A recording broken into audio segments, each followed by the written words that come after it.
अस्सलाम वालेकुम दोस्तों, उम्मीद करता हूँ आप सब खैरियत से होंगे। इस वीडियो में मैं आपको एक कहानी सुनाता हूँ जिसका उन्वान है बदयांती का अंजाम। उन्वान मैंने लिखा हुआ है, मैं आपको कहानी सुनाता हूँ। एक दफ़ा का जिक्र है, एक शहर था जिसका बादशाह बंदों को लूटता था। जब भी वहाँ से कोई चीज़ लेते तो वो पैसे ज़्यादा लेते और नाप तोल कम करते।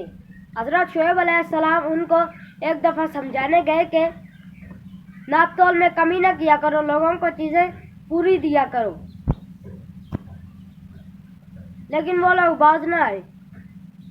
फिर उन्होंने हज़रत शुएब अलैहिस्सलाम को कत्ल करने के प्रोग्राम बनाए और एक दफ़ा वो हज़रत शुएब अलैहिस्सलाम के घर पर हमला करने के लिए आए और जैसे ही वो घर के अंदर घुसे और सामने से एक पहाड़ था, उधर से आग का गोला निकलकर उनकी तरफ आया और पूरे गांव को जला दिया।